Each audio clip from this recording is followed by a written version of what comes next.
চলমান বিপিএলে 7 ম্যাচ খেলে রাজশাহী কিংস জিতেছে 3টি ম্যাচ। যে 4টি ম্যাচে হেরেছে তার একটি ছিল বিপিএলের তৃতীয় আসরের শিরোপাজয়ী দল কুমিল্লা ভিক্টোরিয়ান্সের বিপক্ষে।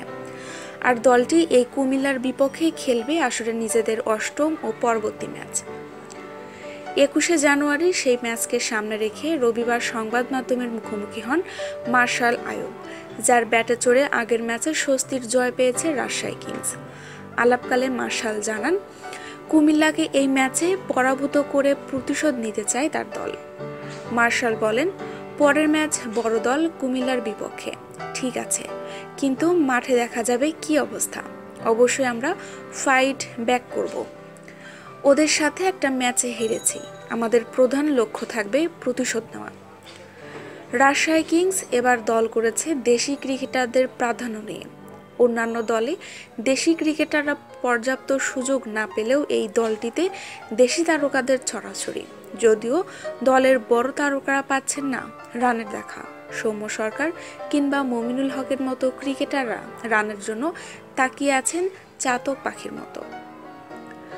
মার্শাল মনে করেন, ফর্মহীনতার মধ্য দিয়ে যাওয়া ক্রিকেটাররা দ্রুতই ফর্মে ফিরবেন।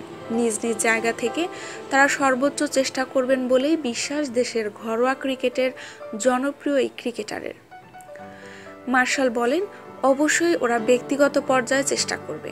আগের ম্যাচগুলোতে হয়তো হয়নি, পরের ম্যাচগুলোতে বড় ইনিংস খেলবে।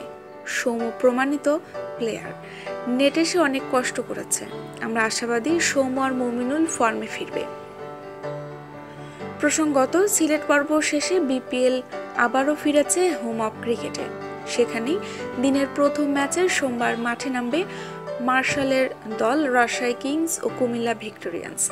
এখন পর্যন্ত 7টি ম্যাচ খেলে 3টি ম্যাচে জয় পাওয়া রাজশাহী রয়েছে পয়েন্ট তালিকার 4র্থ স্থানে।